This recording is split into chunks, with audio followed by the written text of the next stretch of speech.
ukomeje kubana natwe reka tugusuhuze kandi tukwifuriza gukomeza kugubwa neza aho uri hose kuri kibiganiro n'amakuru cyenda tukugezaho niki kigezweho muri ya makuru tubagezaho cyane cyane yibanda mu karere u Rwanda ruherereyemo cyane cyane muri Repubulika Iharanira Demokarasi ya Kongo. Nta kindi rero kigezweho usibye kuba bivuga ko M23 tayari yamaze guhanura indi ndege, ndetse ngo ni indege yakoraga ubutasi ya FARDC. Kuri ubu rero imaze kuyishyira hasi rwose ubu tuvugana, ndetse ni mu rugamba rwahanganishije M23 ndetse n'igisirikare cya Repubulika ya Demokarasi ya Kongo n'abafatanyabikorwa bacyo bashakaga kwigarurira n'ubundi agace ka Mweso kamaze kujya mu maboko ya M23. Uti bimeze bite rero?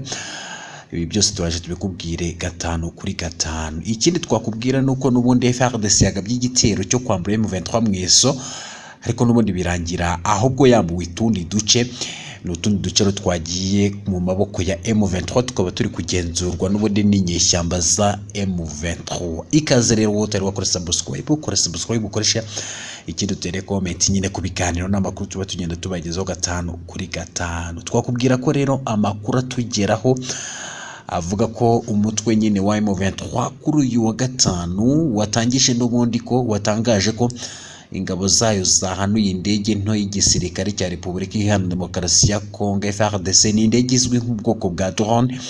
Iyi drone rero n'ubundi yafashaga FARDC mu butasi yahanuriwe muri Masisi, aho M23 na FARDC n'ubundi baramukiye barukwana. Imirwano hagati y'impande zombi kuva mu masaha y'igitondo rero yari irimo ijya imbere mu duce twa Karenga ndetse na Kirorirwe, ni mu nkengero no mu nkengero zaho birumvikana. Amakuru rero n'ubundi yihanurwa ry'iriya drone yemejwe na perezida wa M23 Bertrand Bisimwa, ndetse n'abandi batandukanye bagiye babikisha ku mbuga nkoranyambaga za Twitter cyangwa se nanone X. Izi rero n'ubundi na Bertrand Bisimwa rero amakuru akaba yatangarije ku rubuga rwe rwa Twitter rwa X. Yavuze ko ingabo z'umutwe ayoboye n'ubundi zahanuye ubwo zarimo zinirwana ariko n'ubundi zinarinda abasivile. Ni Bisimwa rero wunzemo ko M23 yamaze gufata n'ubundi ingamba zigamije gushyira iherezo ku bikorwa by'ihuriro ry'ingabo za guverinoma ya Repubulika ya Demokarasi ya Kongo, ashinja gusenya ibikorwa remezo bitandukanye. Gusa nanone hari andi makuru avuga ko rwose indege yahanuwe kuri uyu wa 24 y'ukwezi kwa 11 mwaka 2023 ngari indege y'umunyamakuru n'ubundi wafataga amafoto mu rwego rwo kugira ngo akusanye amakuru y'intambara iri kubera nyine ku kibuga cy'imirwano aho FARDC ihanganye na M23. Kuri ubu rero yavuze ko rwose ishobora kuba n'ubundi ari y'umunyamakuru wakoreshaga nyine ino drone mu rwego rwo gufata amashusho n'amavideo akoresha amwitangazamakuru. Imirwano rero n'ubundi yabyutse yubuye muri iki gitondo cyo kuwa 24 kuri uyu wa gatanu nyine tariki 24 z'ukwezi kwa 11 mwaka 2023. Imirwano rero yaramukiye mu gace ka Karenga ndetse na Kirorirwe, ndetse birumvikana n'uduce tuhakikije. M23 rero yavuze ko n'ubundi FARDC yarashe rwose buhumyi mu baturage, ndetse benshi bakaba nyine bashobora kuba bahasize ubuzima, abandi nabo bakaba bakomeretse nk'uko bigenda bitangazwa ku mbuga nkoranyambaga zitandukanye zirimo Twitter, zirimo n'ubundi n'izindi n'ibitangazamakuru byagiye byandika kuri aya makuru. Hagati aho twakubwira ko FARDC n'ubundi yagabye igitero cyo kwambura M23 agace ka Mweso, ndetse bikarangira yambuwe n'ahandi yari ifite. Ahubwo biro birasa naho bitangaje ingabo za Kongo FARDC nabo bafatanyije n'ubundi bagabye ibitero byo kwambura umutwe w'inyeshyamba wa M23 ibirindiro bya Mweso, birangira yambuwe n'utundi duce two mu nkengero zayo turimo Mushi ndetse na Gashunga, ni Mbushi ndetse na Gashuga. Ni ibitero n'ubundi byagabwe mu gace ka Mweso muri sheferi ya Bishiri muri teritwari ya Masisi mu ntara ya Kivu y'Amajyaruguru kuri uyu wa 23 Ni ibitero n'ubundi byahuje umutwe wa M23 n'ihuriro ry'ingabo zirugwana ku ruhande rwa leta ya Kongo zirimo FDLR, FARDC, Wagner, Imbonerakure z'u Burundi ndetse na Wazalendo. Ibi rero kandi byemejwe n'umuturage uturiye ibyo bice, aho yavuze ko bariya wazalendo n'ingabo za FARDC n'abambari bazo n'ubundi bari barimo bongeye kugaba ibitero muri Mweso, agace yigaruye kwa 22 Ugushyingo 2023, ndetse ikambuye ingabo za Repubulika Iharanira Demokarasi ya Kongo. Ibi bitero rero byavuzwe kubyumvikanamo urusaku rw'imbona ndetse n'intoya. Des armes, vous allez voir, animal. Ok, donc comme vous le savez. Et nous avons capturé. Ok, donc comme vous le savez, nous sommes aujourd'hui le mercredi en 22 novembre 2023. Nous sommes ici sur place à Kavumu et nous sommes venus vous rendre compte de l'état des lieux, ce qui se passe dans notre zone. Qu'est-ce qui se passe? Donc, premièrement, j'aimerais vous expliquer par rapport aux propos, dans ce qui se passe dans notre pays par rapport aux élections. Ça, c'est du théâtre. C'est de n'importe quoi. Vous voyez comment est-ce que le président Tshisekedi est en train de jobarder la population? Vous voyez, il fait du théâtre. Ils ont accompagné leur soi-disant campagne, mais heureusement partout, ils passent, surtout à Boma. Je profite de l'occasion de faire le larron pour remercier mes frères bomatraciens. Pampangi namuna Boma, en tout cas Maton Domingue. Mais yangala la kabisa, mais le Wololandi, mais moni sandike, mais tali sandi yake bandi yake brigand yake voyou.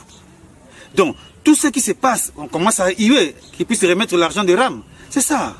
Ce gouvernement, c'est un gouvernement de détourneurs, des gens qui sont omnibulés par les loisirs, les plaisirs.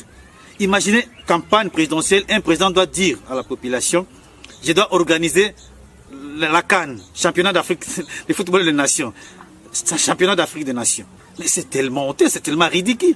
Donc c'est un jouisseur. Tout ce qui lui plaît, c'est seulement le jeu, le théâtre, tout ce qu'il fait, c'est de n'importe quoi. Vous voyez? Eh bien, mais si vous suivez encore ce qui les porte-parole de la coalition gouvernementale, il n'est même pas le porte-parole de FARDC seulement, il est le porte-parole de la coalition gouvernementale. Donc, des FDLR, des Wazalendo, soit des Wazalendo, ces réservistes-là, des Burundais, des mercenaires blancs. Il a fait un communiqué, soi-disant quoi? Donc, vous avez suivi la vidéo. Que non, à partir d'aujourd'hui, aucun militaire doit causer avec le FDLR. C'est rigolo. Et si un militaire tenterait de le faire, il sera arrêté. Mais c'est tellement rigolo. C'est tellement indien, incongru. Comment vous vivez avec ces gens, dans les mêmes casernes? Vous mangez ensemble. Ils sont même au sein de l'état-major général. Ils sont au sein même, au sein des services de renseignement des FARDC. Ils sont avec le gouverneur à Goma. Ils sont à l'aéroport. Les logisticiens de FDLR travaillent ensemble avec les logisticiens des FARDC. Mais vous avez de mêmes tenues. Ils ont le même salaire. Mais qu'est-ce que vous dites? Donc, vous voyez, ce sont des choses vraiment... C'est de n'importe quoi, c'est du théâtre. Et vraiment, pour des esprits éclairés, on trouve que c'est un gouvernement irresponsable. Ce sont des interlocuteurs inappropriés. Ils n'ont aucun sens de diriger la nation, la République. Lorsqu'on dit des choses pareilles, mais c'est regrettable. C'est regrettable, vraiment. Donc, lorsque le gouvernement commence à yoyoter dans ce sens, donc, non va la peine. Donc, c'est du théâtre. En un mot, c'est du théâtre. Comment? Troisième point que je dois embrasser directement. Ils vont dire que non, soi-disant que leurs militaires ne causent pas avec leur FDLR, soi-disant qu'il y a les élections. Mais vous voyez, ils sont venus nous attaquer hier à Kichanga. Aujourd'hui, ils ont attaqué Karenga. Mais ce qui s'est passé, mais c'est comment ce chevauchement d'esprit, cette contradiction, cette ambiguïté dans l'esprit, dans les chefs de ces hommes d'État, entre guillemets. D'autre part, ils disent ça, d'autre part, ils font ça. Mais c'est regrettable. Si ils voulaient les élections, est-ce qu'ils devraient nous attaquer? Puisqu'il est au courant, s'ils nous attaquent, ils savent que nous les repoussons de danger là où ils sont venus. Ils savent que lorsqu'ils nous attaquent, nous allons les repousser. Donc il veut créer l'imbroglio afin qu'il n'y ait pas des élections. Vous voyez, c'est cet homme, c'est un aventurier. C'est du théâtre. Ils sont venus nous attaquer. Aujourd'hui, ils sont venus avec le FDLR uniquement. Pas les réservistes, avec le FDLR uniquement. Mais ce qu'ils ont subi, plus de 50 de morts. Et nous avons capturé beaucoup de prisonniers de guerre. Beaucoup de prisonniers de guerre. Et dans les jours à venir, vous allez les voir vous-même des visites. Des armes. Vous allez voir en image, les armes. récupéré, ils ont abandonné des armes et des munitions, des matériels militaires en cascade. Vous voyez comment est-ce qu'ils sont venus avec l'FDLR et le Burundi. Donc, voyez ce qui se passe. Donc, nous allons répondre à ces porte-paroles de la coalition gouvernementale qui cesse avec l'aventure. Et à leur président Tshisekedi qui cesse avec l'aventure. Vous voyez, à Karenga, qu'est-ce qui s'est passé? Ils ont perdu des matériels et des hommes. Mais, entre-temps, il dit que non, il veut les élections. Ce sont des aventuriers, mais l'aventure arrivera au bout. Nous n'allons pas supporter l'aventure jusqu'au bout. Il y aura un temps, nous allons dire, niet, c'est fini.